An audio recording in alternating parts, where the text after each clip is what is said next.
In the decades after Etan went missing, there were fake confessions, false leads, and even young men who showed up at the Pats' doorstep claiming to be Etan.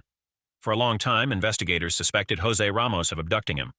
Ramos was a friend of Etan's former babysitter who was convicted of child molestation in the 1980s, but investigators were never able to confirm that Ramos was guilty.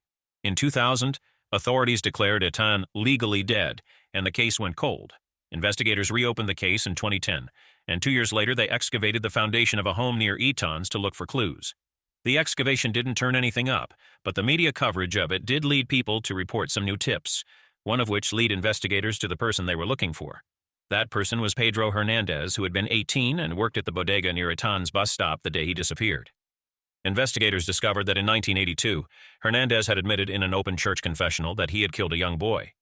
His family knew about this and had begun discussing it again when they saw news of the excavation.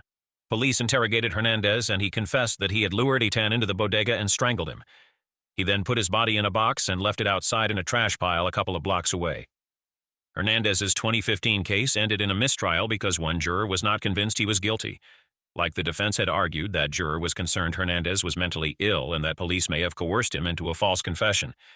At his next trial in 2017, Hernandez was found guilty and sentenced to 25 years to life in federal prison.